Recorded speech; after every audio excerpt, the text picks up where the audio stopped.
Hola a todos, bienvenidos a la Biblioteca de la Historia. Hoy tenemos un programa muy interesante ya que tenemos como invitado a un policía nacional que además de presentarnos su novela, ya que él es escritor, nos va a hablar del que posiblemente es el primer caso de un asesino en serie en España. Bienvenido, Jorge. Bien hallado, Gerión, ¿qué tal? Muy bien, un placer que estés aquí con nosotros. Bueno, voy a pasar a presentarte para que todos los oyentes sepan tu extenso currículum. Jorge Jesús García Bermúdez es policía nacional con casi 20 años ya de carrera profesional, es abogado, máster en práctica jurídica y, como he dicho anteriormente, es escritor y autor de varios libros, tanto de narrativa como de poesía. Su obra, Nochebuena en la UCI, fue finalista del Premio Nacional de Relatos, Alto Policía, esto es un relato, que es un premio creado para todos esos policías, independientemente del cuerpo policial al que pertenezca, que tienen esa chispa de creadores de relatos y ganas de contar historias.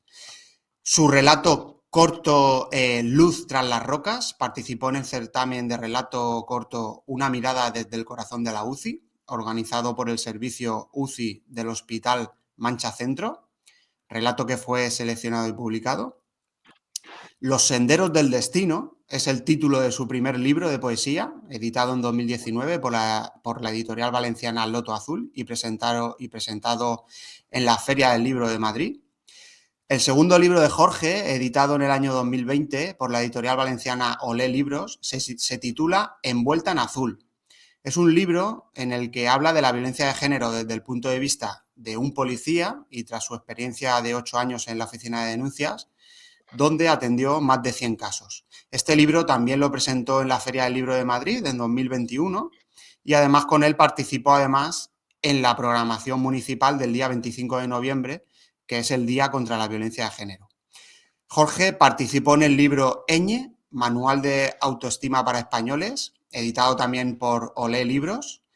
Este libro reunió a grandes personalidades de la sociedad española como Manuel Vicent, Luis María Ansón, Luis Alberto de Cuenca, el chef con 3 estrellas Michelin, Quique da Costa, el presidente de Cruz Roja Española, la presidenta de la Organización Española de Donantes de Órganos y un largo etcétera de personalidades de todos los ámbitos de la cultura, de la ciencia y de la economía española, en el que se remarcan las bonanzas de nuestro país y su gran futuro. En este libro Jorge realizó el prólogo de presentación. La Dirección General de la Policía editó su cuento El portero y los pelícanos, El sueño de ser policía, que fue presentado con mucho éxito en la Feria del Libro de Madrid. Y por último, Jorge ha escrito la novela El Leviatán, Corazón de Geo, novela que nos hablará hoy y que, además de haber estado en varios periodos en el puesto número 1 en Amazon, en la sección Thriller, Crimen Organizado, ha sido reseñada por conocidos periodistas como Fernando Rueda y programas tan afamados como La Rosa de los Vientos de Onda Cero, Espacio en Blanco de Radio Nacional de España o La Noche de Adolfo Arjona en la cadena COPE. Pues, Jorge, para comenzar, y antes de hablar del primer asesino en serie de la historia de España, pues cuéntanos de qué trata tu novela El Leviatán, Corazón de Geo. Bueno, para empezar, pues quería agradecerte, ¿no? que me hayas invitado a este podcast, a este programa, que bueno, yo escucho pues semanalmente, ¿no? Me encantan las temáticas, temática histórica, temática militar, ¿no? Sobre todo, bueno, soy fanático de Sergio Alejo, ¿no? Y todas pues las crónicas que estáis haciendo, ¿no? De la época clásica, ¿no? De Grecia, de Roma. La verdad es que es un verdadero honor estar aquí. Bueno, también agradecerte, ¿no? Yo como Policía Nacional, hubo un momento en el que me fijé mucho en este programa, que fue cuando invitaste a Miguel Jarque, autor de un libro sobre, bueno, sobre los geos. Él Sí. pertenece a la segunda promoción de los geos y gracias a este programa lo conocí, me puse en contacto con él y bueno, estuvo en una presentación mía en Madrid y la verdad es que bueno, pues fue maravilloso, ¿no? Así que mira, estas cosas que la vida es una rueda y de una cosa se conoce a una persona, de otra a otra y la verdad es que bueno, que me emociona mucho estar aquí. ¿vale? Te agradezco también bueno, que más allá de la investigación de la que vamos a hablar ahora, que es una investigación pues, bueno, muy interesante, porque tiene, pues, digamos, muchos tentáculos, ¿no? Por un lado, estamos hablando del que podría ser, no podemos aseverar al 100%, aunque la investigación así lo indica, que fue el primer asesino en serie de este país. Y bueno, no hay muchos en otros países acreditados anteriormente, aparte de Barba Azul, ¿no? Y pocos más, ¿no? Anteriores a este, que sería de 1824. Pero además, la investigación, que era fruto de, bueno, pues de los fast tours del 200 aniversario de la Policía Nacional, como todo el mundo sabe, se creó por Real Cédula de Fernando VII de 13 de enero de 1824, pues podemos estar ante la primera gran investigación que la Policía Nacional hizo como institución, ¿no? Y en la cual ya usó, pues digamos, la ciencia criminológica, ¿no? Un poco, pues eso, inspirada y basada su modus operandi en la policía francesa, que ya llevaba muchos años actuando, ¿no? Con Vidocq, el famoso policía o inspector francés, que, bueno, tanto se ha escrito sobre él, autores como Balzac, Edgar Allan Poe, ¿no? O Víctor Hugo, han hablado de este ya mitológico inspector que en cierta medida pues inspiró a la policía española. Pero bueno, antes de eso, y bueno, como me das la oportunidad, pues sí es cierto, quería hablar un poquito también de mi novela, El Leviatán, Corazón de Geo. Os presento aquí, ya que también pueden verlo algunas personas en YouTube, pues la portada. Estamos en segunda edición, después de una exitosa primera edición. Ahora hay cierta dificultad porque la primera edición todavía está en venta, pero bueno, verán que esta segunda edición las letras son bastante más grandes, mi nombre también se ve más y además el precio es mucho más barato. Prácticamente está a precio de coste porque ya después del éxito que ha tenido, pues ya lo único que busco es pues difundir la novela, ¿no? Y que todo el mundo pues pueda leerla, ¿no? De hecho, pues ya les digo, está prácticamente a precio de coste. Y bueno, sobre mi novela, pues un poco mezclo ficción y realidad, ¿no? El protagonista, como yo fui, pues es escolta del exdirector del CNI, ¿no? Por eso, como bien has dicho, Fernando Rueda la reseñó. No fue en La Rosa, fue en The Objective, en su artículo semanal, un prestigioso artículo semanal que hace Fernando Rueda allí, porque, bueno, la novela, como el protagonista y como yo era escolta del exdirector del CNI, pues habla mucho de espionaje, ¿no? Pero también mezcla pues otro género, sobre todo el negro, porque yo ahora mismo pues me siento novelista pues de género negro, ¿no? Pero también la historia, que se adapta muy bien a este maravilloso programa, y, como no, el misterio, ¿no? Casi rozando lo paranormal. Por eso Miguel Blanco se interesó por la novela y estuve pues en Espacio Blanco, porque, bueno, digamos que el protagonista tiene algunas percepciones diferentes además de querer ser un geo, por eso es el Leviatán, corazón de geo, y tener esas facultades pues físicas, mentales, de escalada, todo lo que conlleva poder ser un miembro de ese cuerpo especial de la Policía Nacional tan importante, pues él también se encauza por otras sensaciones, por otros personajes no tal al uso, ¿no? Y bueno, pues quien dé la oportunidad a esta novela, que como bien has dicho ha estado, bueno, está más que reseñada por grandes periodistas, Adolfo Arjona también, especialista en temas policiales en su programa La Noche en COPE, ¿no?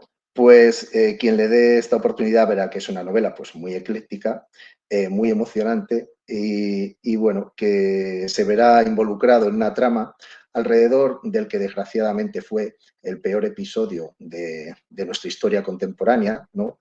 Como nexo común, pues los desastrosos atentados del 11M, ¿no? Y bueno, desde el Madrid más castizo, el sur, desde Carabanchel, mezclaré o se mezclan pues tramas con bandas latinas, clanes de la droga, por supuesto, una conspiración de terrorismo que el protagonista se verá involucrado, intentará evitar, pero también escenarios muy poco usuales, porque no sé si son conscientes que Carabanchel es uno de los lugares del planeta con más cementerios. Carlos III, el monarca, quiso sacar los cementerios de la ciudad de Madrid por tema de salud y todos se llevaron a la ribera del Manzanares. Entonces, en lo que es la pradera de San Isidro, donde se celebra la festividad histórica de Madrid, pues se conjugan varios cementerios.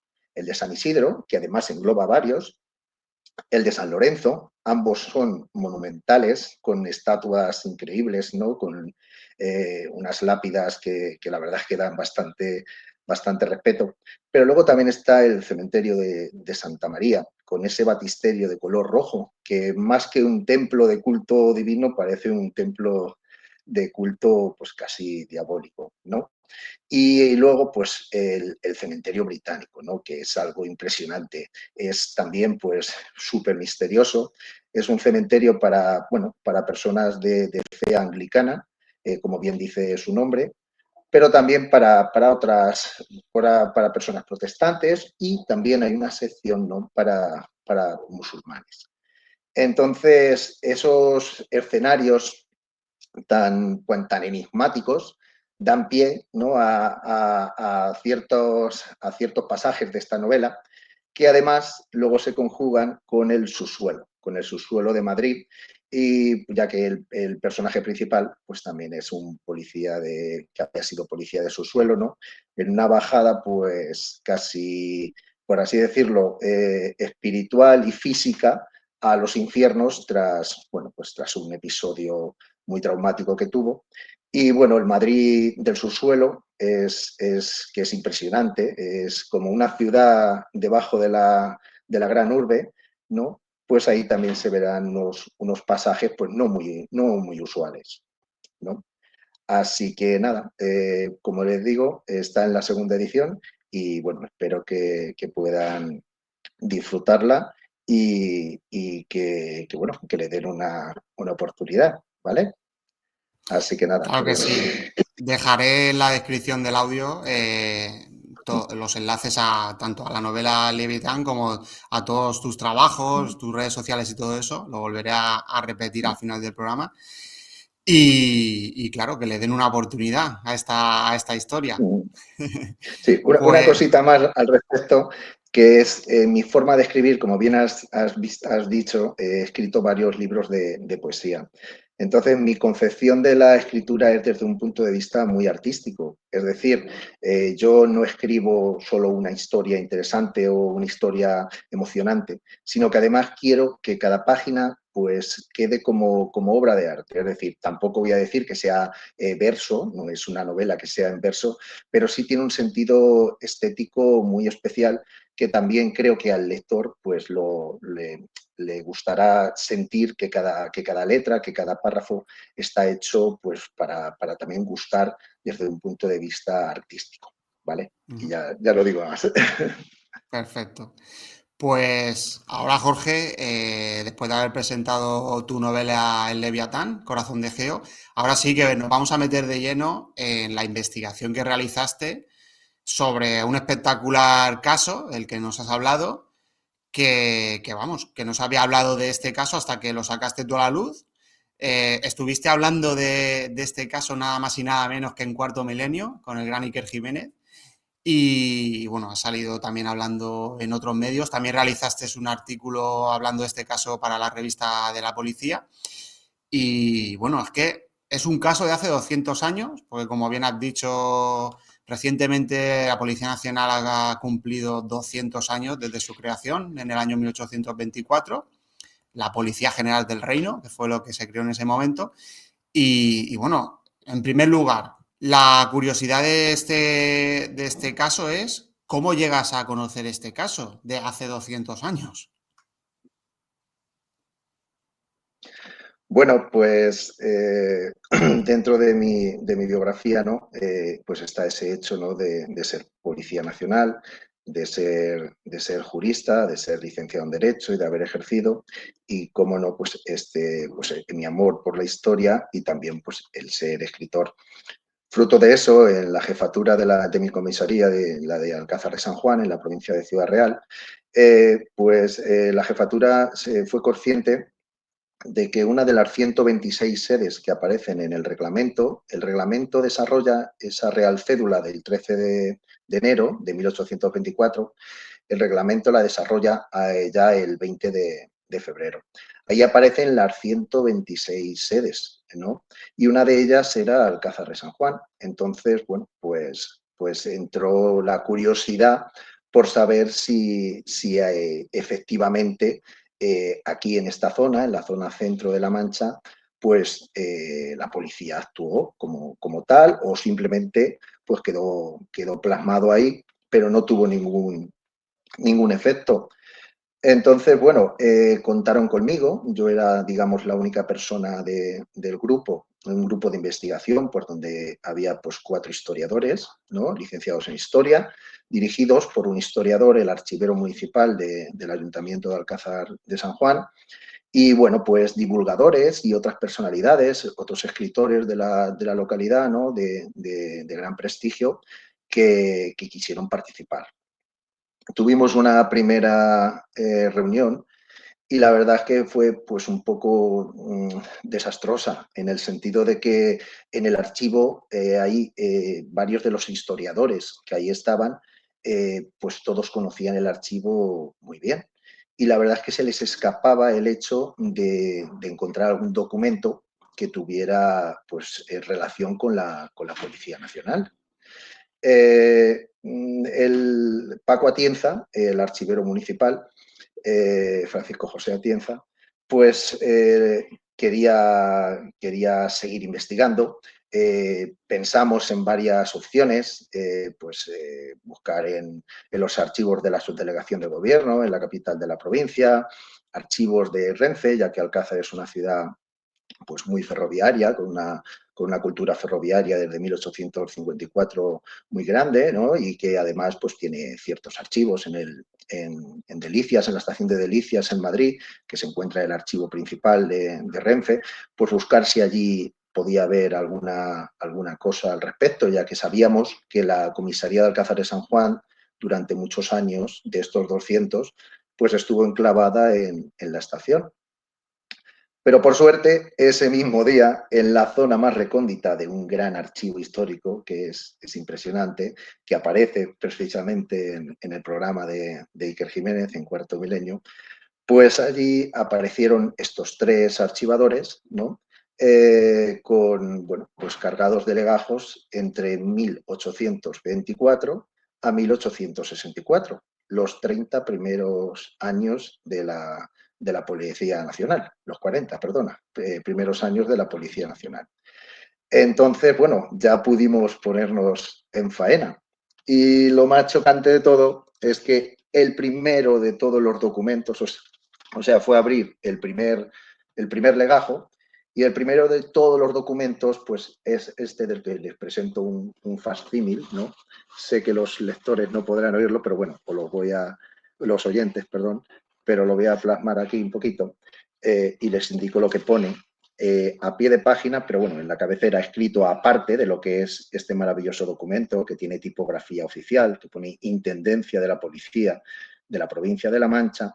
Es una circular fechada el 1 de junio de 1824 y pone para la busca de 2 niños perdidos en Madrid. Esto a mí me dejó, bueno, me quedé paralizado, porque me parecía algo muy enigmático, ¿no? Al leerlo ya me di cuenta que se refería a una noticia del Diario de Madrid de 25 de mayo de 1824, donde pues se describía la desaparición de 3 niños, 2 hermanos gemelos y otro niño que luego después supimos que era un tercer hermano. Estos 2 hermanos gemelos tenían 11 años y el más pequeño de todos, porque tenía 8 años, ¿no? Ya les digo que después pudimos descubrir que Manuel, que Benigno y que Pedro estos 3 niños eran hermanos, lo que supuso esta pérdida para sus padres, ¿no? Eh, Aparte de este documento y la importancia que vimos en los demás, pues ya atrajo la atención del resto de la institución, ¿no? Se personaron en Alcázar pues personalidades de primer nivel que estaban realizando ya investigaciones y bueno, fruto de esa investigación, pudimos descubrir que estos niños, en el propio legajo, en una de sus páginas, donde aparecen diligencias, pequeñas diligencias, aparecieron muertos, ahogados, en una de las norias del Retiro, ¿no? Eso ya despertó mi imaginación mucho más, porque, bueno, me puse a pensar en una noria del Retiro y, bueno, evidentemente, cualquier noria, no podemos decir que sea un elemento que no es peligroso, ¿no? Pero que 3 niños uno tras otro, como si fuera una trampa de ratones, cayeran en una noria, pues me parecía muy chocante y ahí empecé un poco pues la investigación, ¿no? Claro, además, puntualizar, ¿no? Que o sea, no aparecieron los 3 en el mismo momento, ¿o sí? Primero Sí, aparecieron sí, sí. los 3 en el mismo momento. Los 3 Sí, hermanos sí. se encontraron en el Digamos mismo momento. que parto de esta premisa, ¿no? De que aparecen los 3 niños. Esto, bueno, el documento en sí, que ya les digo que este es uno de los primeros, es el primer documento que aquí aparece la subdelegación de policía de Alcázar de San Juan, en 1824, ¿no? Lo cual nos indica, porque, claro, aquí lo que pone es que hay una circular previa, ¿no? Un oficio previo, perdón, desde la Superintendencia General de la Policía, ¿no? Que es el órgano superior. En ese Mm. momento era José Manuel de Arjona, ¿no? Que era el primer superintendente. Entonces remite aquí, a Alcázar, pero lo remite a todas las comisarías de España, o sea, a las 126. Piensen que si, como hemos podido acreditar, en marzo todavía no se había hecho el despliegue territorial completo de la Policía Nacional y en Alcázar, una de las más pequeñas y una de las zonas más rurales, y bueno, aunque no es lejana a Madrid, pero bueno, no se puede comparar a capitales de provincia, ¿no? A la importancia y a los medios que tenía, ¿no?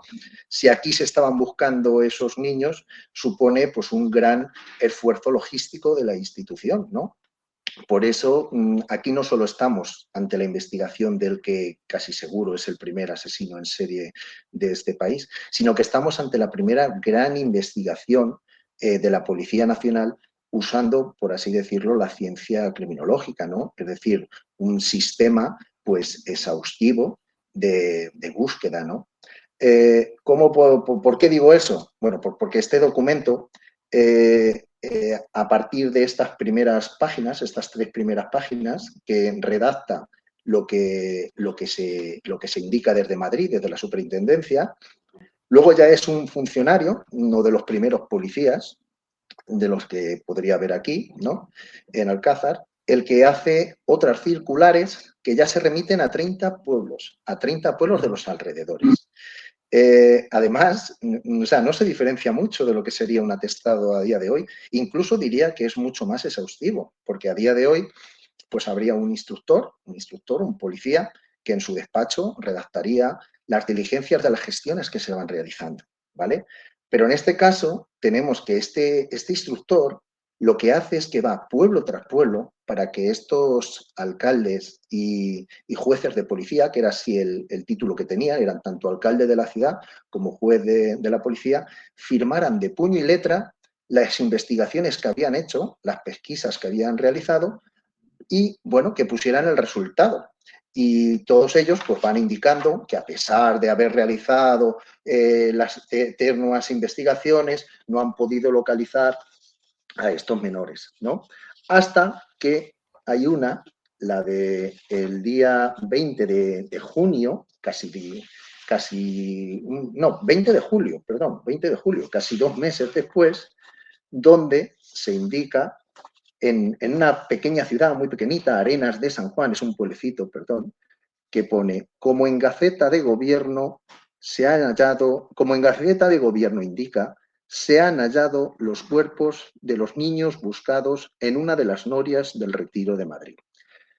Esto ya pues, es lo que me indica, por supuesto, que los niños han aparecido muertos, y es un poco el inicio de esta aventura.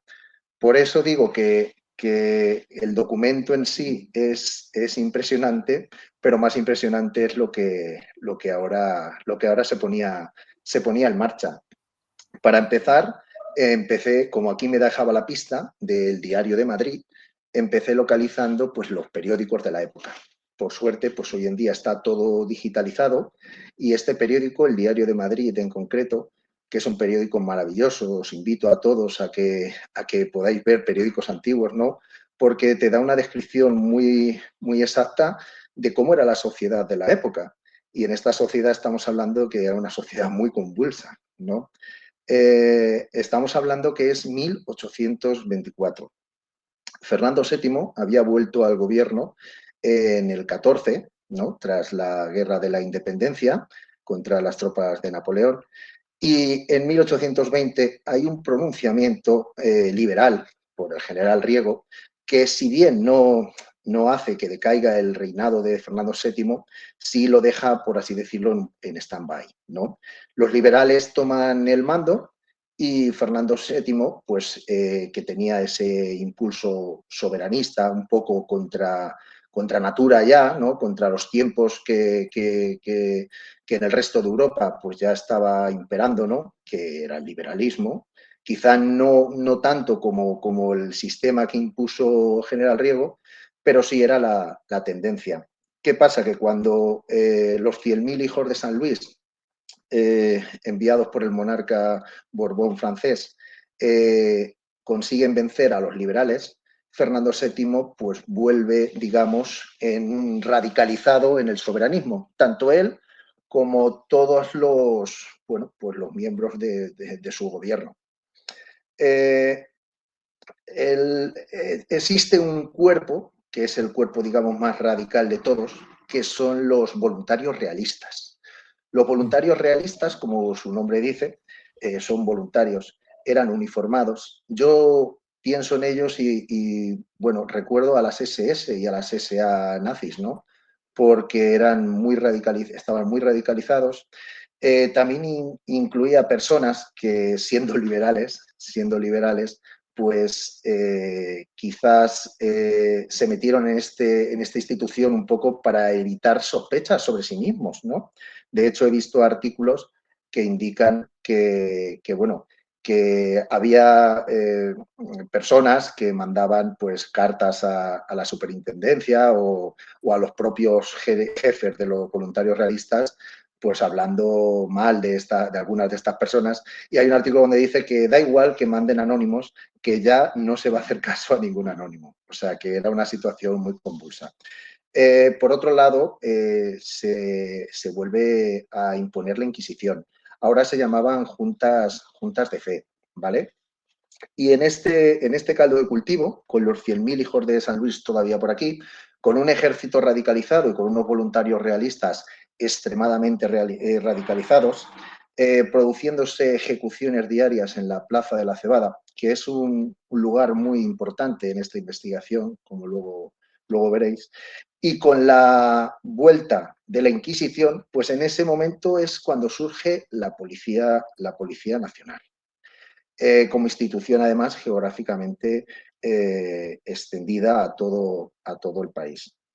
Si me permite, Jorge, una puntualización. En el programa que tuvimos aquí en la Biblioteca de la Historia, presentando el libro Uniformados y Secretas, nos explicaban bien que la Policía Nacional en esa época era una extensión del gobierno. O sea, intentaba la Policía Nacional controlar una serie de normas por el bien de la sociedad, porque hacían, digamos, tareas tanto de control de los precios, de control de la sanidad, o sea, control de pasaportes, de los pasaportes o cartas de identidad que había en ese momento. O sea, se hacía una especie de... de control de todo lo que tenía que controlar el gobierno, incluso cosas que controlan hoy ministerios diferentes. En ese momento era la Policía General del Reino la que intentaba establecer ese control, o sea, para el bienestar del ciudadano. Claro, hoy en día la policía nosotros la tenemos como la que tiene que salvaguardar al ciudadano, investigación de delitos, pero en ese momento hacía tareas que hoy, por ejemplo, hacen el Ministerio de Sanidad, el Ministerio de Economía, el Ministerio de Transportes, o sea, era algo hacía unas tareas muy amplias en ese aspecto. Claro. Mira, un estudio exhaustivo y, bueno, pues profesional de la materia, como el que hicisteis en ese maravilloso programa, que yo también escuché, pues sí que establece, pues eso, también se reseñaban los carruajes, las hospederías, ¿no? Pero la leyenda negra, que hay muchas personas, historiadores, que también la consideran, hablan de una policía que nace con un carácter completamente represor, ¿vale? Para eso yo tengo claro que ya estaban esas otras instituciones, esos voluntarios realistas, etcétera, etcétera. Como bien he dicho, la policía nace fruto de unos trabajos previos, unos trabajos incluso en el periodo del trienio liberal. De hecho, la policía se basa en el Código Penal, que es de 1822, del periodo liberal.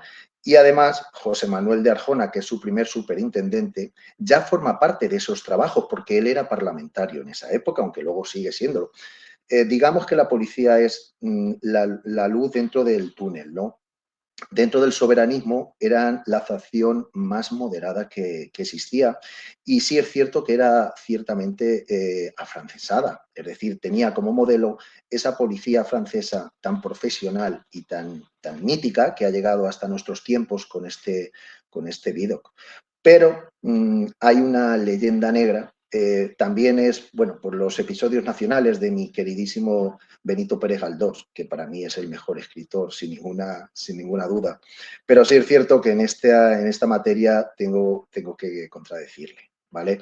Él, dentro de su segundo libro, de los episodios nacionales, tiene un libro que es El terror de 1824, pero ahí se confunden los términos. Él establece como el gran villano de esa novela, el gran ejecutor de liberales, diariamente ejecutaba a decenas de liberales que los ahorcaban o los fusilaban, y establece a Calomarde, que es el personaje, pero que era real, es el ministro de Gracia y Justicia. Pero es que la policía en ese momento, digamos que no pertenecía a ese ministerio. Orgánicamente la policía era independiente y despachaba con el rey independientemente, sin intermediarios. José Manuel de Arjona, su primer superintendente, siempre a lo largo de su carrera, ya no solo en este periodo, sino a lo largo de toda su carrera, demostró ser moderado. O sea, sí, era soberanista, pero moderado. Pero es que los que le siguieron después también lo fueron. Por lo tanto, creo que esa leyenda negra pues es injusta, porque digamos que esta policía ya se crea con el sentido de perseguir delincuentes. Y esta investigación a la que hoy nos pasamos lo demuestra, porque esta primera intervención lo que quiere es localizar a 3 niños perdidos y luego hallados muertos, ¿no? No está buscando liberales, sino está buscando niños. Y luego podemos descubrir que la intervención policial, tanto fuera de Madrid como luego ya, ahora hablaré de la intervención en el propio Madrid, va dejando sin espacio a este asesino, que no es ni más ni menos que el asesino y autor de las desapariciones de 15 niños de entre 8 y 14 años, ¿vale? Por lo tanto, podemos acreditar que esa leyenda negra es errónea. ¿Cómo puedo acreditar ello? Pues mira, José Manuel de Arjona, su primer superintendente, en agosto de 1824, después de haber puesto en funcionamiento la policía, deja de serlo y se le premia mandándolo como alcalde de Sevilla. Allí no destacó por ser represor de liberales, destacó por embellecer la ciudad. Digamos que toda la restauración de la ribera del Guadalquivir, la restauración de la Torre del Oro, es fruto de sus trabajos y de la contratación de algunos de los mejores arquitectos de la época, ¿no? Además, cuando sí es cierto que en el 27, en 1827, ante la debilidad un poco del monarca, cada vez más enfermo, pues a partir de ahí hubo un poco de radicalización y Calomarde sí que tomó un poco el control, pero tras los episodios de la Granja, donde dieron por muerto a Fernando VII, el propio Fernando VII, al verse un poco acosado por los más radicales, ¿no? Volvió a contar con Arjona para ser el superintendente de la policía, para volver a los orígenes inspiradores de la misma, ¿no? Como institución que perseguía el delito. Pasando de Arjona, pasamos al segundo superintendente, ¿no? Que es Mariano Rufino, manchego, por cierto, de ascendencia de los pueblos de alrededor al mío, de Campo de Cristana y de Tomelloso. Yo trabajo y vivo aquí en Alcázar de San Juan, en Ciudad Real. Pues Mariano Rufino, que pasa a ser el superintendente general de la policía, era famoso no por su represión de liberales, sino porque en esta zona, en La Mancha, persiguió a unos voluntarios realistas demasiado radicalizados que se creía que podían estar conspirando contra el rey y llegó a apresarlos. Al final se les juzgó y quedaron en libertad. Pero, como pueden imaginar, eso no le dejó en muy buena posición con los voluntarios realistas. Y más encima se les declaró inocentes y se les restauró en sus puestos. Estos voluntarios realistas eran alcaldes de pueblos, etcétera, etcétera. No eran cualquiera, ¿sabe? Entonces, podemos decir que estos superintendentes no guardaban esa radicalidad ni esa represión. Para eso ya tenían a la Inquisición, a los voluntarios realistas y al ejército, ¿no? No sé si quieres hacer alguna apreciación al respecto, No, no, Javier. no, exactamente. Estás explicando muy bien todo ese periodo vamos, el papel en ese momento de la policía, incluso ese choque de ideologías que se pueden llegar a confundir, pero bueno, que lo estás explicando muy bien, Jorge. Así que nada, continúa. Muy bien. Pues nada, ese año, ese 1824, como digo, pues bueno, está en conflicto pues muchos organizaciones, ¿no? Por un lado, estos liberales, compuestos principalmente por los masones, que digamos que era la alta clase dentro de estos liberales, y luego ya un poco pues las clases más populares, la burguesía, que eran los liberales como tal. Estos primeros liberales, pues digamos, estos últimos liberales, no los masones, digamos que eran los más fáciles de apresar, ¿no? Y eran los que habían tenido pues más visualización previamente a la hora de enfrentarse pues a los más soberanistas, a los más radicales. En cambio, los masones, pues digamos que estaban más protegidos, ¿no? Por eso, en estos tiempos, Fernando VII, sí es cierto que en esta década ominosa, que bueno, el término ya en sí lo dice, ¿no? Es pues algo deplorable, ¿no? Es el término que indica pues algo, pues eso, deplorable. Esta década ominosa pues supuso una represión total hacia ellos. Pero yo quiero remarcar que no era esta la misión principal de nuestra policía, ¿vale?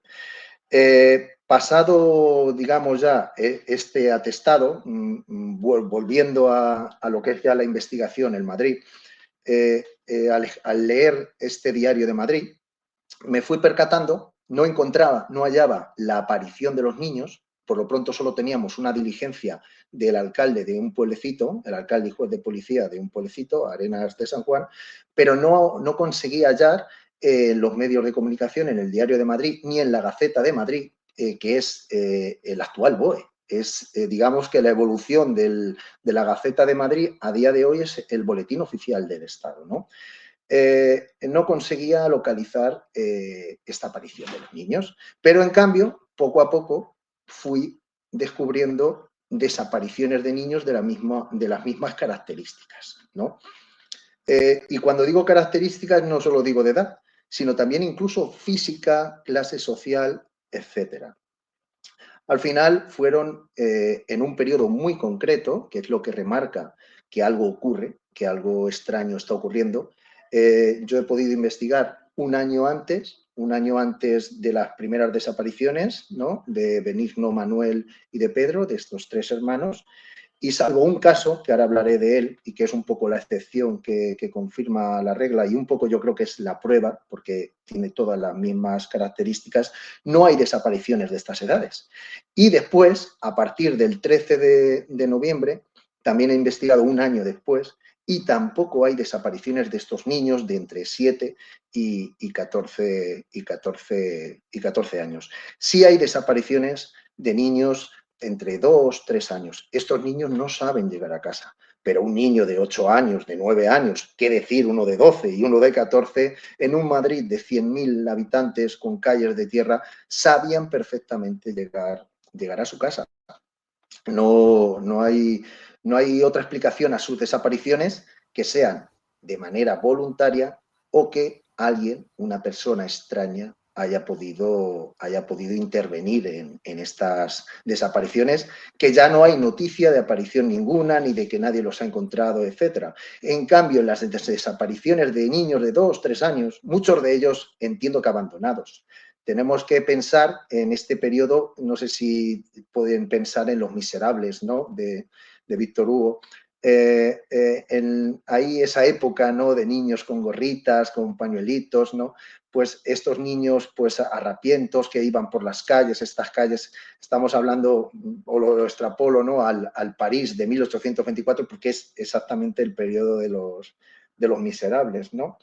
Y en cambio, pues en Madrid, que era una ciudad un poquito más pequeña que esa, pues estos niños, como digo, sabían llevar a casa perfectamente. No eran niños tan sobreprotegidos como los de hoy en día.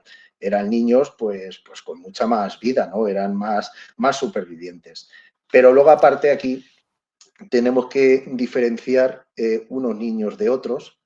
Pues tenemos estos tres niños, de los cuales sí que sabemos a ciencia cierta que aparecieron muertos, pero podemos imaginar, por el modus operandi, por la situación que a partir de ahora vamos a ir viendo en la evolución de los casos, que el resto de niños pues también sufrieron el mismo destino, ¿no? ¿Cómo he podido llegar a esas conclusiones? Pues porque soy muy fácil coger un mapa, ¿no? Aquí tenemos remarcadas todas las desapariciones y vamos viendo la evolución geográfica que, de cierta medida, partimos de unas desapariciones en el centro que luego se van ampliando al centro norte para llegar ya más al norte y luego pasar directamente al sur.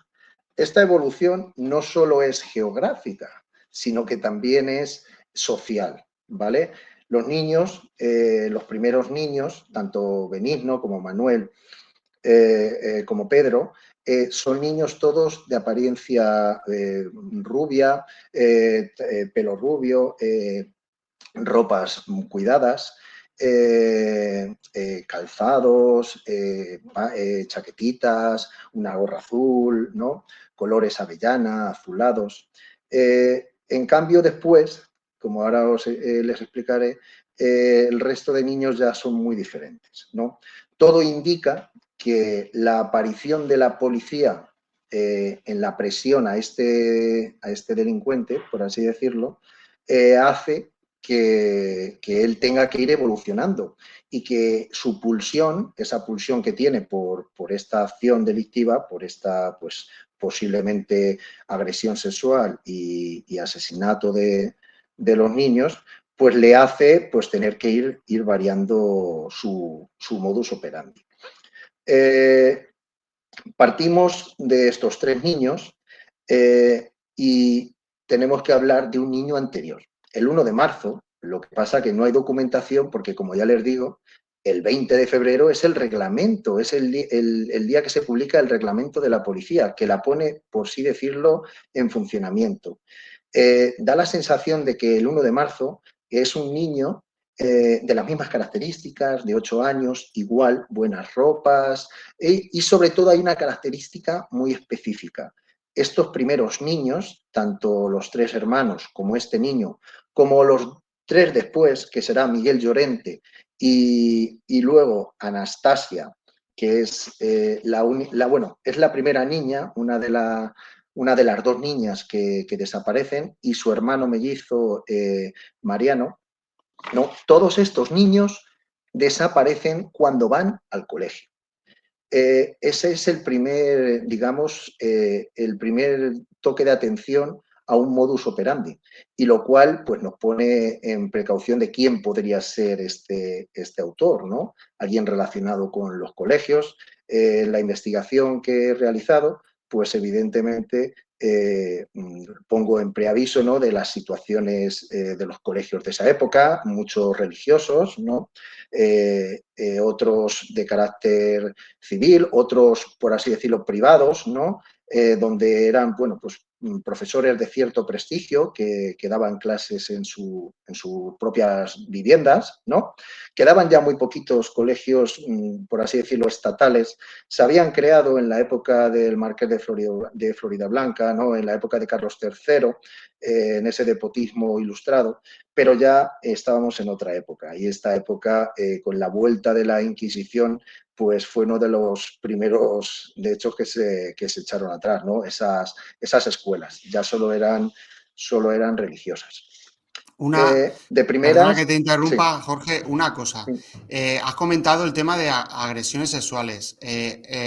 ¿Aparece en algún informe de los archivos que has estado investigando eh, algo sobre esto que apunte a que los niños habían sido abusados sexualmente? No, no, porque en esa época realmente no había ciencia forense. Vale. Estábamos iniciando la ciencia policial, y en esa época simplemente pues era la observación externa, ¿vale? Aparte, los 3 niños que aparecen, bueno, que por sí que tenemos los cadáveres, aparecen dentro de una noria, con lo que eso conlleva pues bueno, pues estaban sumergidos en agua posiblemente durante semanas. Ahora les hablaré un poco de ese hecho, de cuándo aparecen, porque como les digo, de primeras no encontré ese artículo, ¿no? Y sí que en cambio fui encontrando uno a uno los artículos de las otras desapariciones.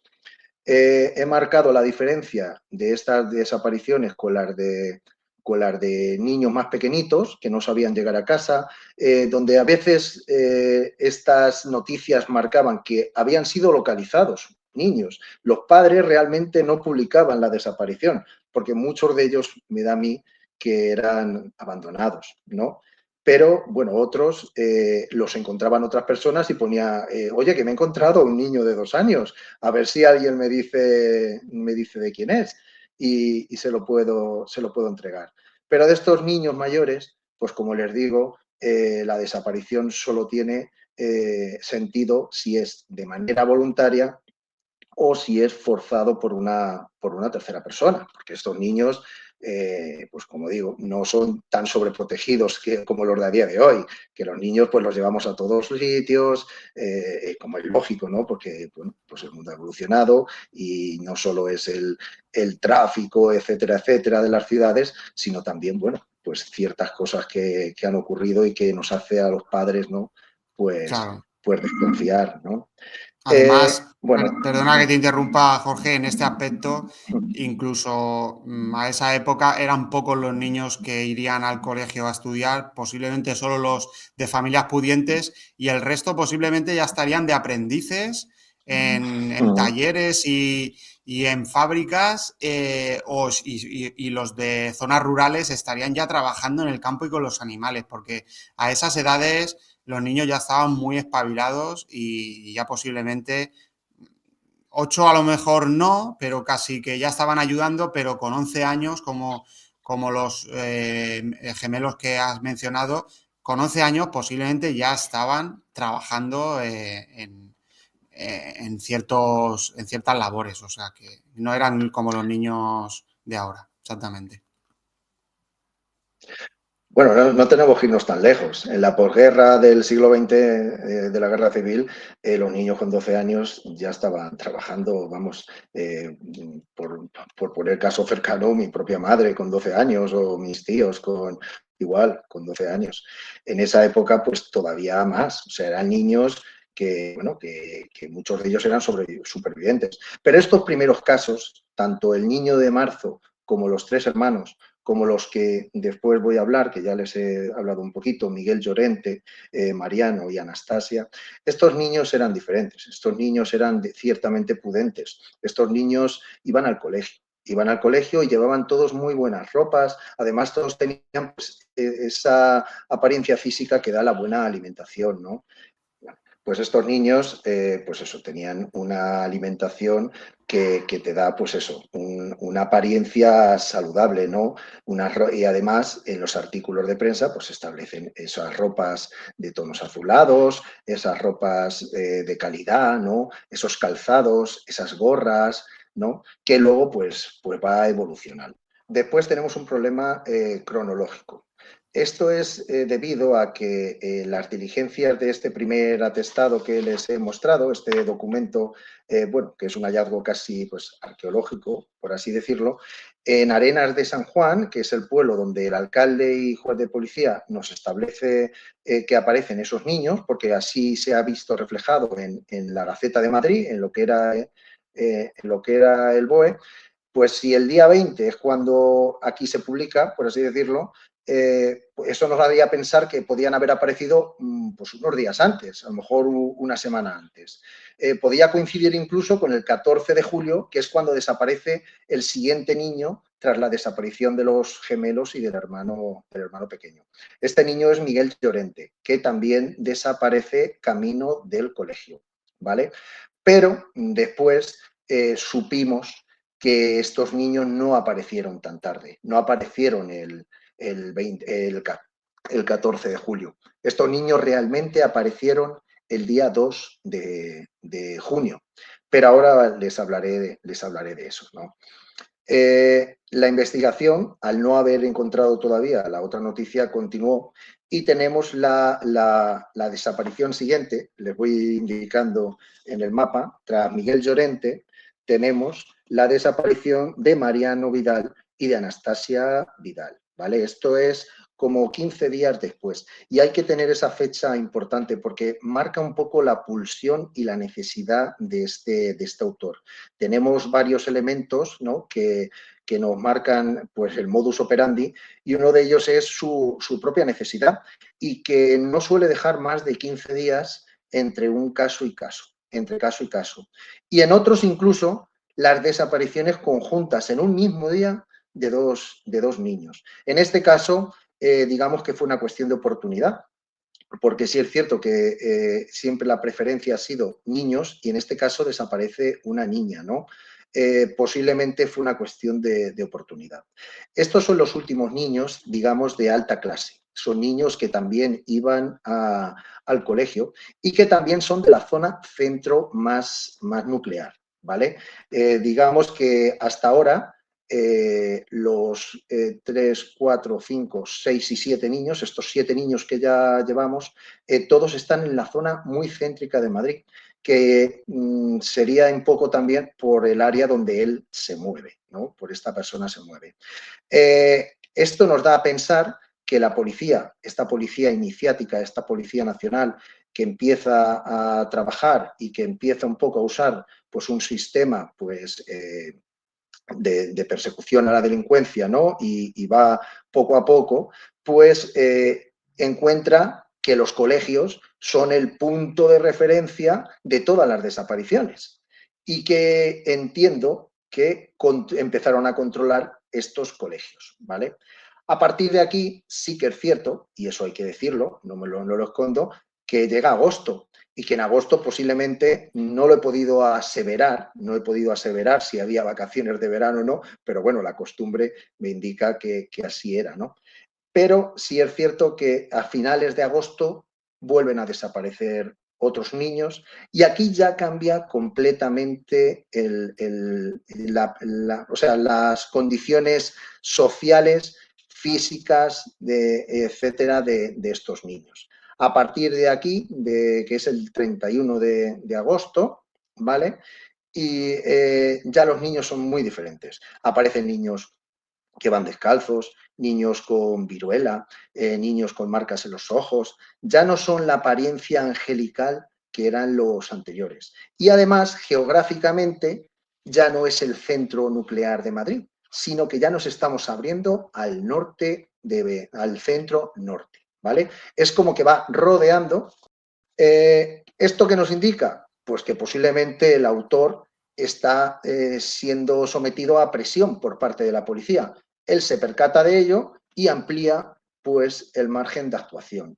Igual estamos hablando que deja como 15 días, pero aquí empiezan a desaparecer de dos en dos. Y tenemos noticias de las desapariciones de dos niños conjunta, ¿no? El 17 de agosto aparece la noticia de dos niños que posiblemente desaparecieron el 11, si antes me he equivocado, no era el 31, perdón, era el 17 de agosto, que es 15 días después de la desaparición de Mariano y de Anastasia, que era el 30 de julio, ¿no? Esto es lo que va marcando un poco el modus operandi.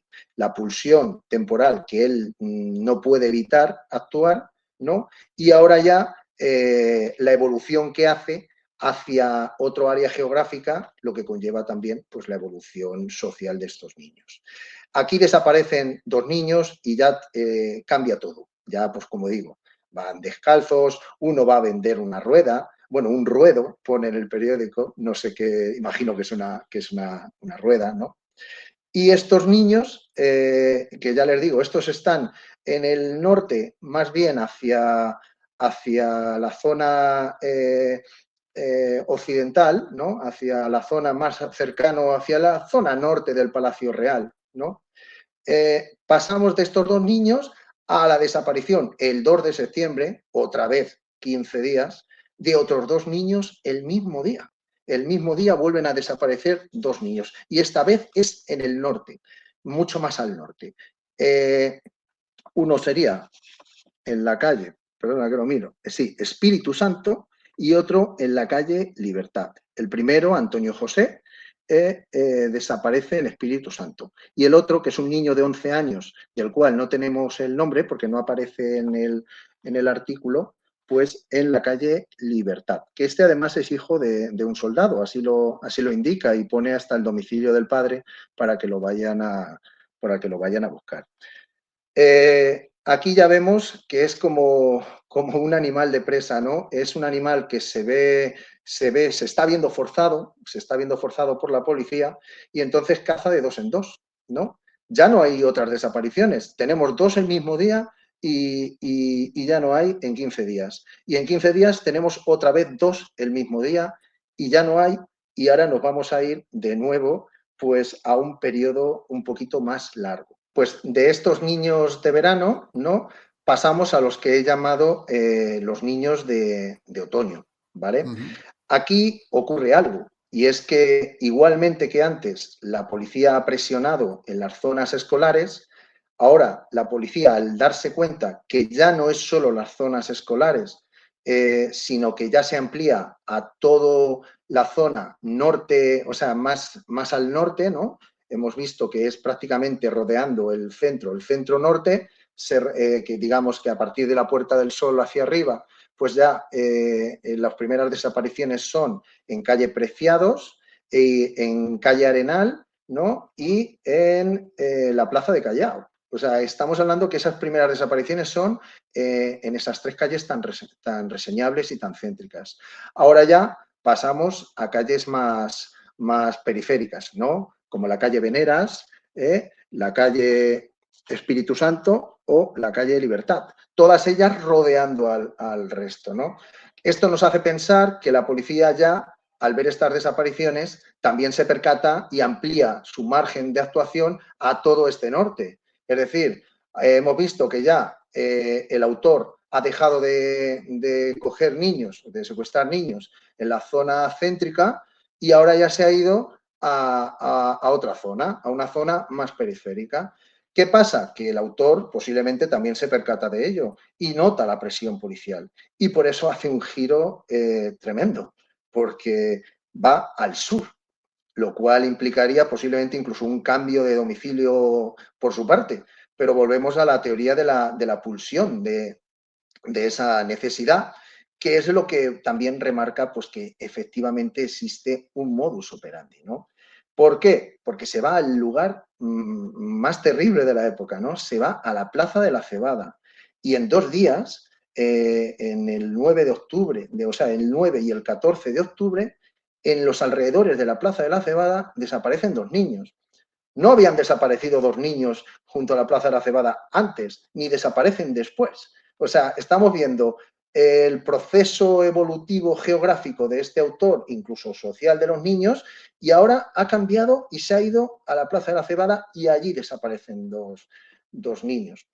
Esto pues tiene muchas connotaciones. Es un riesgo para él, es un riesgo porque es un lugar tan transitado que bueno, cualquier niño gritando, etcétera, etcétera, pues podría suponer que esas masas enfervorizadas, porque tienen que pensar que la Plaza de la Cebada era un bullicio ante las ejecuciones. La gente, y así lo he visto en los periódicos, tiraba verduras, tiraba huevos a los presos. De hecho, en el periódico se pide al pueblo que por favor pues que no sean tan vehementes en estas acciones y que no sean tan crueles, ¿no?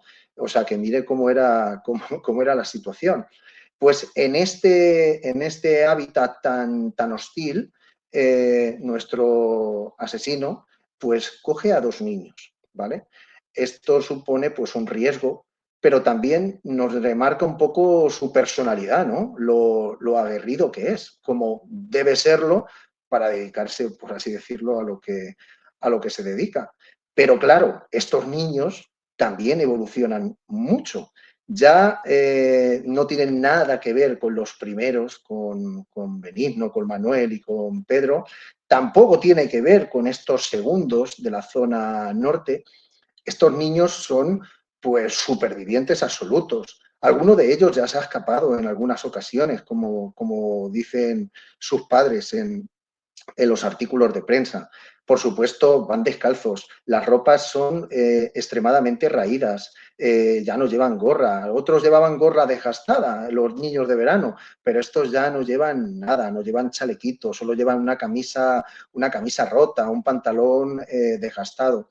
Entonces, claro, estos niños son supervivientes, son niños de 9 y 10 años que, pues para una persona como nuestro autor, pues son peligrosos. De hecho, algo tiene que ocurrir, porque tras estos 2 niños hay un cambio todavía más radical. Si ya podíamos decir que dirigirse a la Plaza de la Cebada era un hecho bastante radical, ahora hay un cambio totalmente más radical, que es irse pues al centro del país, al centro neurálgico, al kilómetro cero, ¿no?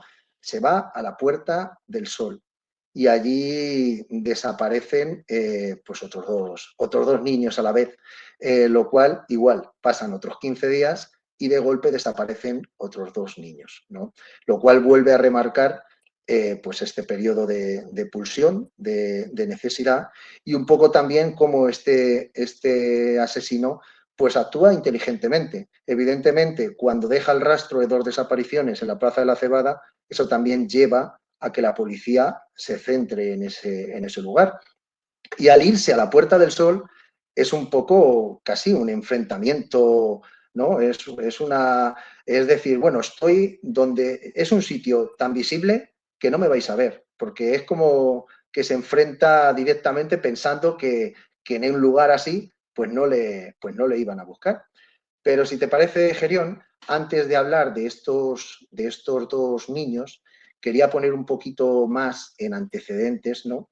Pues de quiénes pueden ser estos autores, ¿no? Que es un poco también en lo que he basado, mi investigación. Por un lado, he pensado en un autor como persona individual, ¿no? Entonces, podríamos pensar pues en esos maestros, ¿no? Del primer momento, ¿no? Después también, pues, como no, y a la vista de ciertas cuestiones que han ocurrido en los últimos años, podría ser un miembro del clero, ¿no? Pero también luego he pensado en la búsqueda de nuestro autor, pues como alguien, como un grupo digamos, un poco buscando desestabilizar al gobierno, en un caso, como podrían ser los masones o los liberales, ¿no?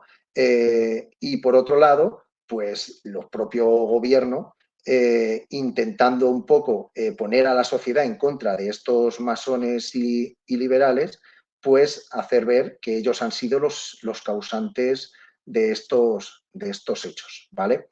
En esto también me baso en que al final, pues conseguí con mucho esfuerzo y tras revisar pues cientos y cientos de periódicos y casi que miles de páginas, pues en un periódico del día 26 de junio de 1824, en la última página, el último apartado, y tras haber leído un artículo sobre la sulfatación de viñedos, que era bastante tedioso, pues encontré pues, el artículo famoso de El monstruo, por así decirlo, ¿no? Que es un poco la confirmación que de toda esta teoría mía, ¿no? Aquí tienen, se lo muestro para los que lo vayan a ver en YouTube, el periódico, ¿no? Una copia del periódico, y en la última página aparecía un artículo que se llama La noria triste, a los 3 niños ahogados en una de las del Retiro. Canto lírico. Su autor, bien conocido como uno de nuestros célebres poetas, realiza un incierto sobre las circunstancias que ocurrieron en este desgraciado suceso. Para ello ha escogido una conjetura probable, vistiéndolo de un modo poético muy verosímil. Y ahora vamos a lo definitivo, ¿no? Que es cuando dice, aunque quizás pudiera hallarse entre los hombres algún monstruo que hubiese causado tan mania desventura. Después, en otro apartado final, explica cómo aparecieron estos niños. Y estos niños aparecieron en la Noria el día 2 de junio, unos 10 días, 11 días tras su desaparición. Al parecer, el perro de un guardia real que iba por la zona, pues los halló. Por supuesto, aparecieron con todos sus maletines, puestos, vestidos. Sí que es cierto que en principio el tema sexual a primera vista no podría apreciarse, pero claro, aquí hay muchos indicios que nos indican que la muerte es violenta. No sé si conocen lo que es una noria. Las norias que se llaman de sangre, curiosamente, que en este caso aparecieron los pobres, pues son norias tiradas por animales, ¿no? Es de tiro animal. Para eso tiene que haber una persona que arrea dicho animal. Hay un listón que va desde el engranaje, desde la gran rueda, hasta el animal, y el animal, al moverse circularmente, caminar circularmente, produce pues, el movimiento de la rueda y a su vez pues, la extracción de agua. En este caso, para el riego de los jardines del Retiro. Esta noria que se llama la noria de los jardines del Francés, porque ahí estuvo el ejército de Napoleón previo al 2 de mayo. En este caso, los niños, yo me los imagino, parece ser que lo que pone aquí es que pidieron salir antes de clase, ¿vale? Y que, como un cuarto de hora antes, y que el profesor pensaba que sus padres los estaban esperando fuera. Su padre parece ser un contable, funcionario, y bueno, tuvo que tener mucha repercusión en la época, tanto que este poeta, que es Arriaza, que era un poeta lírico muy reconocido de la época. De hecho, ese año llegó a ser miembro de la Real Academia de San Fernando. Escribió un poema que yo he reflejado, es un poema largo, son casi 20 páginas de poema, con muchísimas estrofas, y establece, pues eso, habla sobre la desgracia de los padres, habla pues sobre el dolor que sufren los padres. Hay pues una alegoría a esa sombra negra que abre la puerta y se esconde tras la puerta, y que esos niños pasan y que después la sombra cierra la puerta y ya no hay vuelta atrás, ¿no? Eso es bastante emocionante. Parece ser que este poeta había perdido a un hijo tiempo atrás por un accidente. No se establece el motivo, pero sí habla de ello. Y él lo considera así. Él considera que estos niños han muerto de un accidente.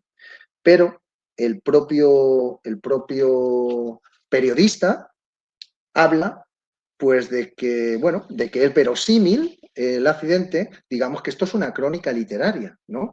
Y el periodista pasa de esa crónica literaria a dar su opinión. Y en su opinión está, pues, que a pesar de ser verosímil, pudiera existir, hallarse entre los hombres algún monstruo que hubiera causado tamaña desventura. Estas palabras para mí son muy significativas. Estamos hablando que esto es el BOE, el Boletín Oficial del Estado de la época. Aquí se daban los partes de la guerra que se estaba librando en América. Estábamos a punto, el 9 de diciembre fue la batalla de Ayacucho, y fue la última batalla donde ya las tropas españolas perdieron. Digamos que ahí se acabó el imperio español. A partir de ahí ya quedó muy poquito, principalmente Cuba y poco más. En cambio, y con todo lo convulso socialmente que estaba el país, un periódico del diario oficial donde se publicaban normativas, etcétera, etcétera, se atreve a hablar de que hay un monstruo, que puede estar matando niños. Es muy significativo porque esto podía haber creado disturbios, revueltas populares, podría ser motivo de muchísimas controversias, y él se atreve a hacerlo. Entonces, claro, da a pensar que incluso pudiera estar de alguna manera instrumentalizado, ¿no? Sobre eso, en el trabajo, que bueno, ya será publicado próximamente por la Dirección General de la Policía, junto con otros trabajos de investigación sobre los 200 años de la policía en esta zona, pues hago varias conjeturas de por qué se puso esta noticia, porque es muy significativa, ya le digo. Lo más fácil después de poner esto es que el periodista pudiera acabar en la Plaza de la Cebada, pero no haciendo un reportaje, sino como autor de los hechos, vamos, siendo ajusticiado. Porque si ya digo, si de golpe aparecen patrullas vecinales y al primero que se acerque a un niño pues le cogen y le apalean, y pues sería muy controvertido, ¿no?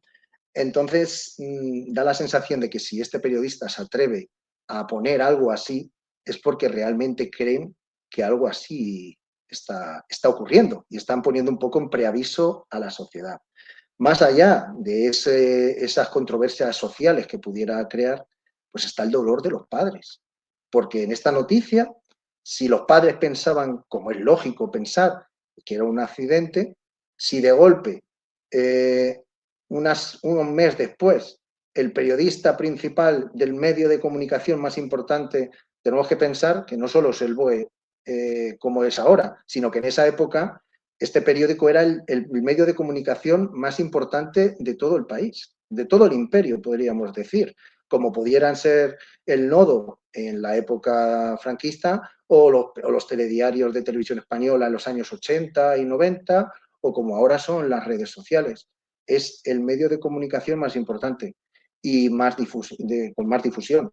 Si unos padres ven eso, el dolor que pudiera crearles, que ellos ya podrían estar apaciguando el duelo de la muerte de sus 3 hijos, y de golpe ver en el periódico que puede que haya un monstruo que haya causado tamaña desventura, pues yo creo que también los efectos a estos padres, que son las principales víctimas de todo esto, pues serían terribles. Y entre esas conjeturas que yo indico, pues están algunos hechos como el propio de que si en un periódico de oficial del régimen del momento eh, se acusa a alguien directamente, pues podría ser que las otras personas pensaran, bueno, esto lo que quieren es que nos hagan creer que los masones y los liberales son los que están matando niños. Además, el mismo día 25 de mayo, que es la noticia de la desaparición de los niños, se publica en dos ocasiones, el 23 de mayo y nuevamente en el Diario de Madrid el, el 25. Pues el mismo 25 de mayo empieza un reportaje en la Gaceta de Madrid sobre las sociedades secretas. Y se habla de ritos satánicos, se habla, bueno, se les denigra completamente, les hacen causante de todo el dolor al Estado que se ha creado en los años del trienio liberal, les acusan de los problemas en América también. Y bueno, o sea, digamos que durante todo este periodo de las desapariciones de todos los niños, el periódico va informando cada semana de noticias y de, bueno, un reportaje sobre estas sociedades, habla del Grande Oriente, la logia masónica más importante que luego tuvo mucha repercusión, ¿no? Y, y lo que digo, que si directamente les acusaran de esto, pues quedaría muy claro que simplemente están intentando que la sociedad se ponga en su contra. Pero al no decirlo, tenemos dos elementos. Por un lado, publicarlo quiere decir que el periodista no lo va a publicar si piensa que ha sido un voluntario realista. Si lo publica es porque cree que no ha sido alguien del régimen. Y al no decirlo claramente, pues da pie a que la imaginación de los lectores, pues sutilmente a lo mejor es una acusación velada a que pudieran ser pues estas sociedades secretas, ¿no? Eso como venía a decir, perdón, quería hablar sobre autores como instituciones, ¿no? Y como autores, como personas concretas, pues como dije también previamente, podían ser maestros, podían ser profesores, pero tenemos estos cuerpos militarizados que andaban a sus anchas, ¿no? Había muchos cuerpos de voluntarios realistas, cada uno con diferentes uniformes. El monarca, y ahí hay artículos que he leído, exigía que llevaran el uniforme, porque querían un Estado muy militarizado, ¿no? Querían que la represión se sintiera. Aparte estaba el ejército. A nadie le extrañaría que un militar cogiera a un niño y le acusara de mal comportamiento y lo llevara a cualquier sitio. Sería tan fácil que, que nadie diría nada. Además, nadie se atrevería. Nadie se atrevería a decirle a un voluntario realista que no reprenda a un niño. Y si lo coge de la oreja y lo lleva a cualquier sitio, luego ya allí haría lo que quisiera, ¿no? Entonces, digamos que son algunos de los, por así decirlo, candidatos más importantes. Por otro lado, tenemos que andaban por esas fechas eh, soldados que habían sido expulsados de los 100.000 hijos de San Luis, soldados franceses, ¿no? Que básicamente ahora mismo en la sociedad eran unos parias, ya que habían venido aquí a ayudar a un país, su propio ejército los había expulsado por mal comportamiento, por robos, por hurtos, etcétera, etcétera, y ahora andaban por la ciudad un poco desperdigados. De hecho, días después de la desaparición de los niños, también hay un artículo donde se les invita a salir del país, ¿no? Y de hecho se les establece varias fechas en las cuales deberán salir porque si no se tomarán medidas contra ellos.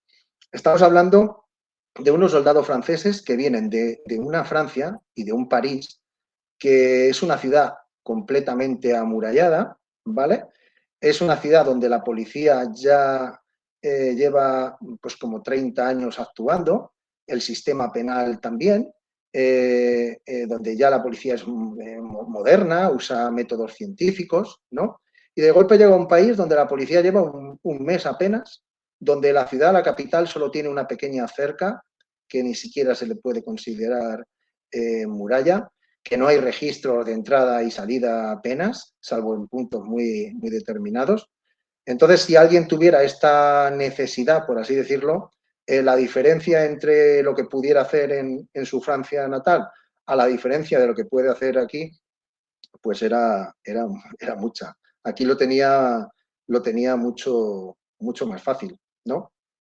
Y bueno, dicho todas estas circunstancias de los posibles autores, pues quiero ir a los últimos dos niños, ¿no? A los dos niños que os he dicho que desaparecieron en la Puerta del Sol.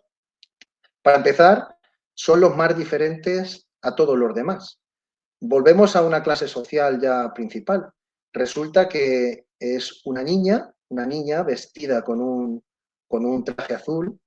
Es una imagen bastante enigmática y dolorosa, ¿no? Ella vive en el número 10 de la Puerta del Sol.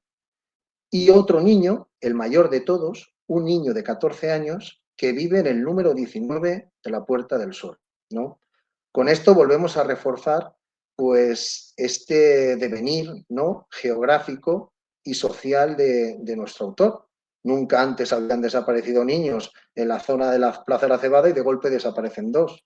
Nunca antes habían desaparecido niños en la Puerta del Sol y de golpe desaparecen dos.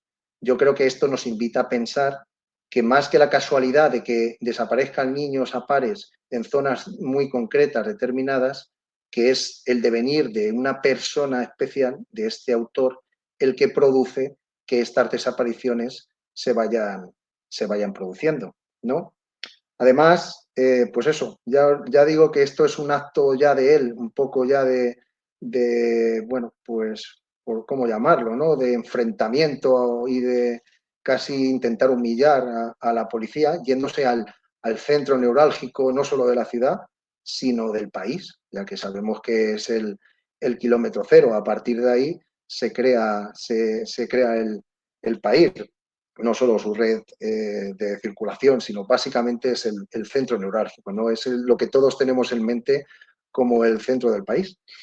Y bueno, esta niña de 10 años, a la cual pues a nadie nos extraña que estuviera, quien no piensa que una niña, aunque esté jugando en la plaza, pues no hay una abuela o una tía mirando por la ventana, ¿no?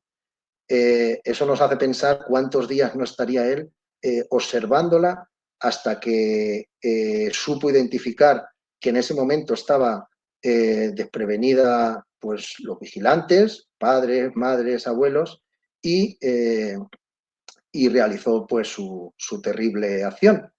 Y por otro lado, bueno, pues ya nos vamos igual 15 días después, que yo creo que es lo que marca pues esta actuación de él, ¿no? Al último niño de todos, que es el mayor de todos. Y posiblemente ahí está un poco pues también su error, ¿no?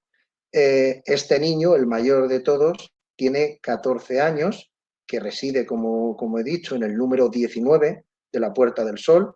Todo esto nos invita a pensar que ahora él estaba residiendo por allí y que está cogiendo lo más fácil, aunque fuera complicado, como esta niña, que posiblemente mucho más protegida que un niño, ¿no? Que siempre tienen ese afán más aventurero y son un poco, pues eso, más arriesgados en sus acciones que las niñas, que siempre están más sobreprotegidas. Y luego este niño de 14 años. Hay una cosa que he visto artículos, muchos también, en prensa, donde se establecía la ejecución de niños de 14 años simplemente por pues, insultar al rey, amenazar al rey en una proclama, ¡muera el rey! O bendecir a la Constitución, ¿no? ¡Viva la Pepa! Y estos niños han sido ejecutados con 14 años. Y otros, a lo mejor los que solo han insultado al rey, han sido mandados a África a presidio durante 10 años. Por lo tanto, si tú eres un niño de 14 años, de golpe aparece una persona vestida de soldado, te dice que vengas, que has hecho algo mal, y luego empieza la cosa de otra manera y tú te defiendes y tú matas a esta persona porque tú ya tienes fuerza y valentía y a lo mejor incluso llevas un cuchillo o lo que sea, lo que no se te va a ocurrir es decir que has matado a un militar, porque sabes que están ejecutando a niños y que nadie te va a creer, nadie va a pensar que esa persona te quería hacer daño o te quería violar. Van a pensar que tú has matado al militar porque tú eres, pues una persona de ideología liberal o lo que sea, que te han pillado y que tú te has defendido y ya está. Por lo tanto, posiblemente el fin de nuestro asesino, tenemos que pensar que ya no desaparecen, o sea, ya no es que, que otro tipo de circunstancias, es que ya no desaparecen más niños de estas edades. En los yo he investigado un año, seguiré investigando más adelante cuando tenga un poquito más de tiempo, pero no, ya no desaparecen más. Entonces, todo nos hace pensar que posiblemente este niño, el mayor de todos, con 14 años, pudiera defenderse, ¿no?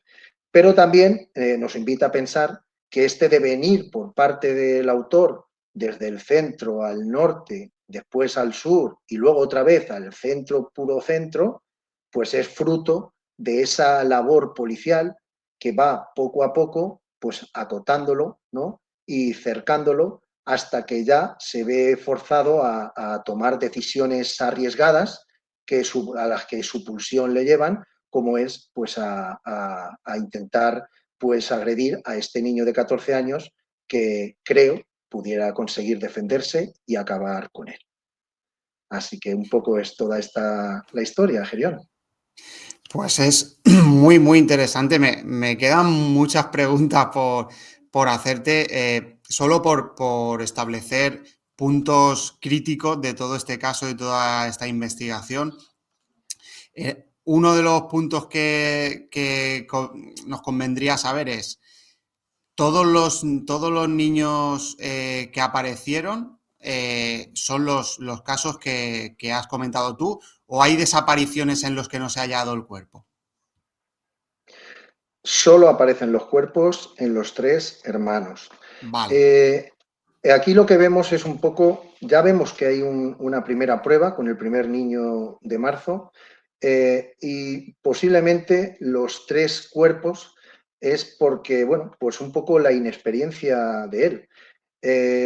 Y el resto posiblemente pues pudo ocultarlos, ¿no? Eso es lo que a la vista de todos los hechos yo he ido viendo, ¿no? Lo que yo he pensado. Vale. Claro, esto también hace pensar lo siguiente. Eh, se sabe de estos casos porque los padres familiares han denunciado esas desapariciones. Pero claro, has comentado el contexto de la época, habían abandonos, las clases sociales más bajas a lo mejor no tenían tanto en cuenta a sus criaturas. Entonces, posiblemente hubo más desapariciones que no se denunciaron. Hay hechos que me invitan a pensar que no. En concreto, hay las desapariciones de los niños de la Plaza de la Cebada. Uno de ellos, cronológicamente, la noticia es muy posterior, es casi un mes. Y estamos hablando de un niño que había desaparecido otras veces. Incluso pone que a veces se hacía pasar, para pedir limosna, se hacía pasar por huérfano, ¿no? Estamos hablando que es un niño ya muy, muy miserable. Y aún así, al mes, sus padres interpusieron la denuncia, sus padres o otras personas, no lo especifican, ¿no?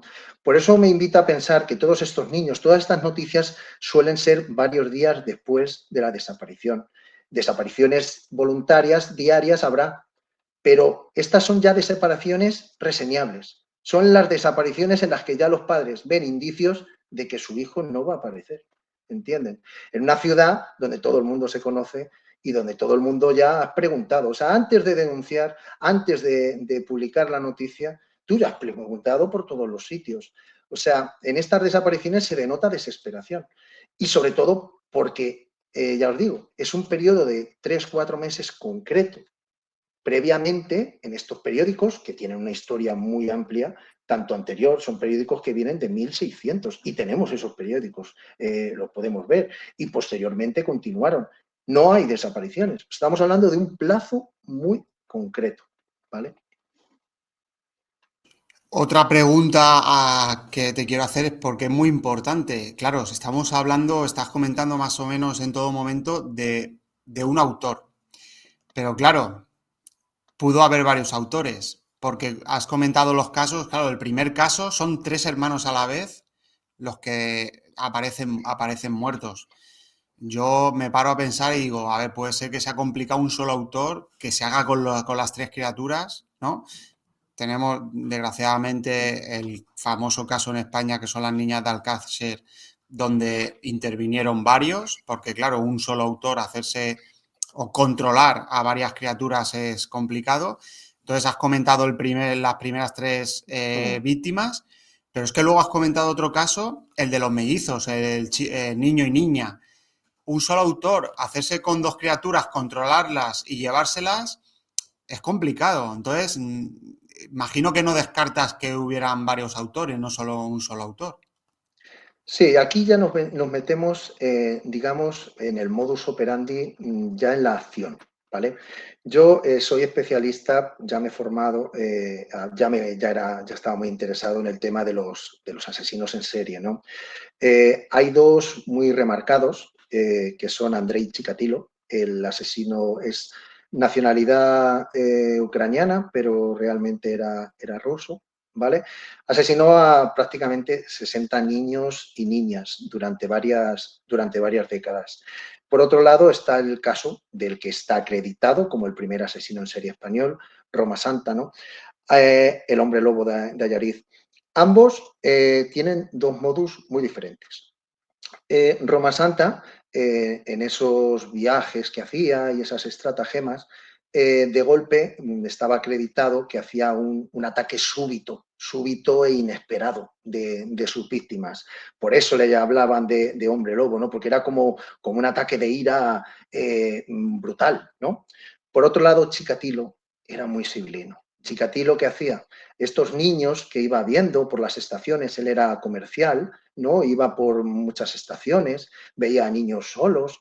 ¿Qué hacía? Posiblemente les invitaba, les engañaba, les invitaba a comer, les quería regalar ropas, los llevaba a un sitio donde él decía que te podía tener algo, ¿no? En este caso, yo creo que nuestro posible asesino usaba estas técnicas de Chikatilo. A estos niños, pues les engañaba, pues para invitarles a comer, para comprarles un regalo, y una vez ya estaba en un lugar donde él estaba seguro, pues ahí ya actuaba ante niños pues, de forma violenta, ¿no? No olvidemos que este devenir geográfico nos invita a pensar que los primeros niños, todos que desaparecen de 3 calles, ya hemos dicho, calle Arenal, calle Preciados y Plaza de Callao, ¿no? Él tenía que vivir allí. Entonces, fácilmente los llevó a su domicilio con alguna excusa de regalo y ya allí, pues, se hizo con ellos con la violencia, ¿no?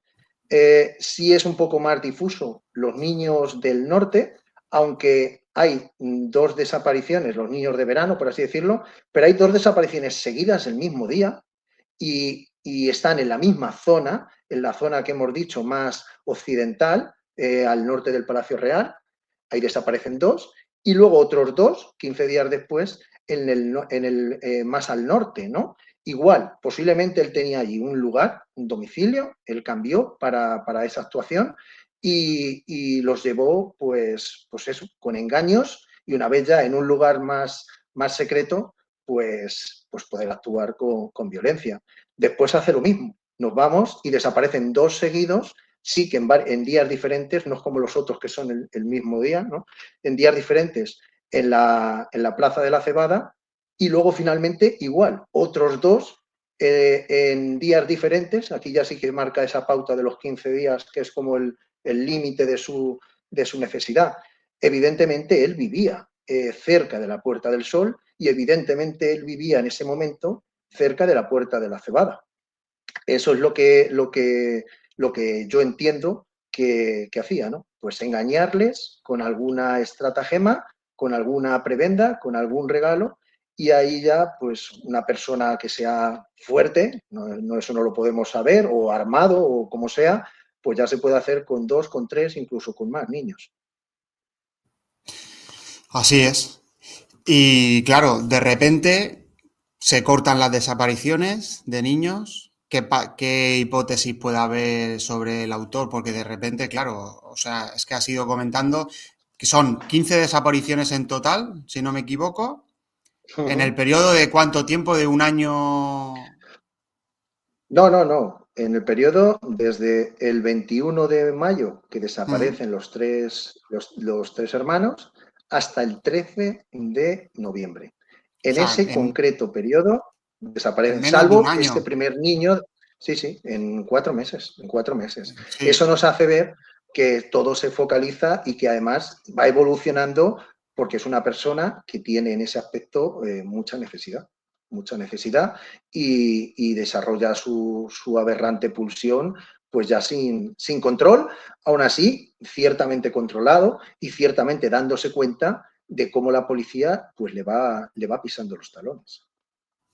Y sobre esto, este impasse en este tiempo, ¿qué hipótesis hay de...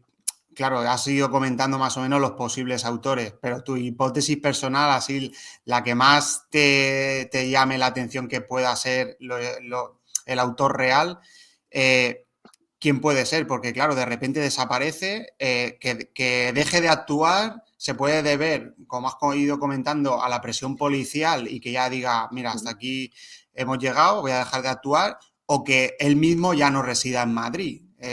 ¿Qué hipótesis es la que tú planteas que puede ser la más correcta? Bueno, mi hipótesis principal es la de que el niño de 14 años consigue acabar con él, ¿vale? Entonces, yo pienso, y sobre todo por este niño de 14 años, y es lo que he explicado de esos niños que son ajusticiados por motivos muy vanos, ¿no? Por insultos o amenazas al rey, se mata a niños de 14 años, yo pienso que pudo ser un voluntario realista, ¿vale? Es una época de tanta violencia, ese voluntario realista está viendo diariamente matar a decenas de personas, incluso él mismo puede ser el que esté poniendo la soga al cuello y pulsando, ¿no?, el mecanismo que ahorque a esas personas. Eso te insensibiliza, entiendo yo, y te convierte pues un poco en una bestia, ¿no?, en ese monstruo que habla nuestro artículo.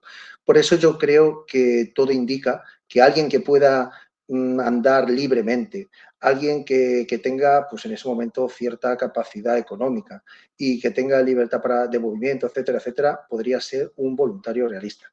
Y también esa teoría de esos soldados franceses expulsados del ejército que ante esa diferencia entre lo que es el sistema que ya estaba experimentado, el sistema penal, ¿no?, y policial de Francia, y con esa ciudad amurallada como era París, llegar a este Madrid, pues que para él, hablando un poco, pues eso, era jauja, ¿no? Era jauja y él aquí podía hacer pues de su capa un sayo y era facilísimo poder dar rienda suelta pues a sus necesidades. Pues la verdad que, vamos, esta historia vamos, es una pasada. Esta investigación que has hecho, este primer asesino en serie de la historia de España que hemos conocido, la verdad que es una historia apasionante. Es una historia muy triste, una desgracia, ¿no? Porque, sobre todo por el tema de las víctimas, niños, ¿no? Pero bueno, visto desde el punto de vista histórico y desde el punto de vista investigativo policial, vamos, es un caso único, una auténtica pasada. Así que, pues nada, o sea, Jorge, te doy las gracias por habernos traído este tema a la biblioteca de la historia. Pues nada, muchísimas gracias a ti. Ya te he dicho bueno, que me encanta vuestro programa. Sois gente muy, muy profesional y bueno, pues da gusto oíros en cualquier momento, tanto corriendo, haciendo deporte, como a la hora de dormir. La verdad es que es maravilloso y las temáticas pues invitan a ello. Y bueno, pues espero, se quedan cosas en el tintero, espero que luego puedan, cuando ya se publique por parte de la Dirección General de la Policía, pues que puedan leerlo todo el completo, que puedan leer lo emotivo que es ese poema de los niños de la Noria, ¿no?, ese poema de Juan Antonio de Arriaza, ese poeta, porque es un poco, te deja el corazón en un puño, ¿no?, al oír cómo habla de la desgracia de esos padres, que al final pues por mucho que hablemos de conspiraciones, etcétera, pues son esos padres los que sufrieron esta terrible pérdida, ¿no? Y bueno, pues ha sido todo poquito a poquito, como fue discurriendo. Quise ser muy puntilloso a la hora de la investigación, ¿no? Basarme en hechos. Lógicamente, solo aparecen los 3 cuerpos de estos niños dentro de una noria. Como digo, es muy difícil que un niño tras otro vayan cayendo en la noria.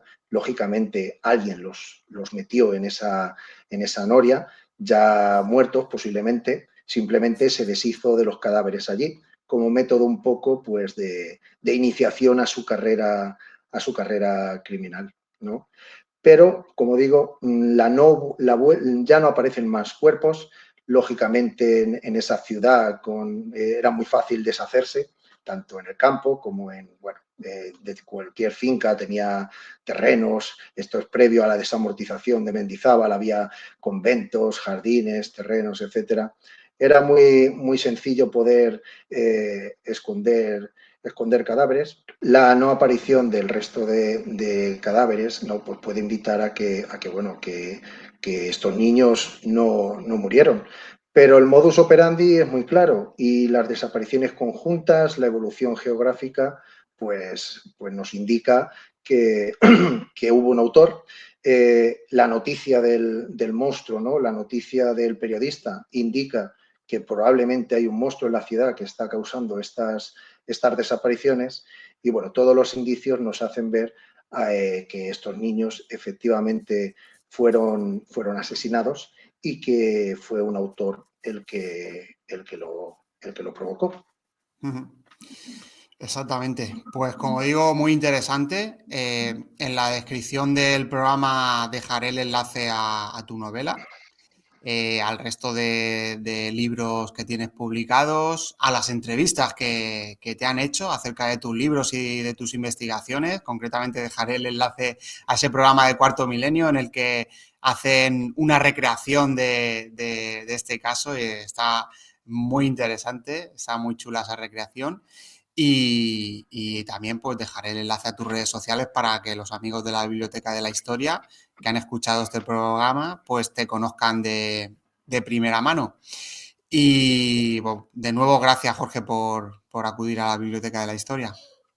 Sí, pues nada, muchísimas gracias a vosotros y bueno, pues eso, invitaros a ver la recreación porque verán en Cuarto Milenio la recreación es como una película, la verdad, esos niños, ¿no? Fue muy emocionante verlo, ¿no? La verdad es que eran mis niños, ¿no? A los que, bueno, he querido hacer justicia de alguna manera. Evidentemente ya 200 años después no se puede salvar, no se les puede salvar, pero por lo menos quiero que su memoria, pues bueno, pues que seamos conscientes todos de lo que pudieron sufrir estos pobres niños, ¿no? Como padre de un niño de esas edades. Y bueno, también invitarles a descubrir las jornadas que hubo, ¿no? Hubo una sesión académica realizada por la Fundación Policía Española y por la Dirección General de la Policía.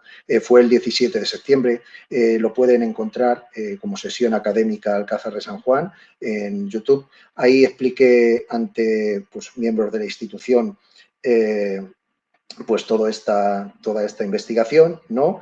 También se hizo esta investigación junto con la Universidad Complutense de Madrid, lo cual pues es un orgullo que la Universidad Complutense de Madrid pues también me avale y bueno, también ha sido publicado pues un poquito el tema y avalando un poco en la revista de la Policía Nacional. Así que nada, sigo investigando de forma pues, muy exhaustiva y bueno, intentaré pues a poco que consiga algún indicio más, pues exponerlo públicamente. Perfecto. Pues pondremos también el enlace de lo que has comentado, el enlace de YouTube. Me lo pasas y lo pongo también en la descripción del audio. Y bueno, a los oyentes, darle las gracias por habernos escuchado, que le den al me gusta, que compartan el programa con todos para que todo el mundo pueda conocer esta interesante investigación, este interesante caso. Y como siempre digo, muchísimas gracias por acompañarnos en esta aventura que es la divulgación histórica. Un saludo a todos.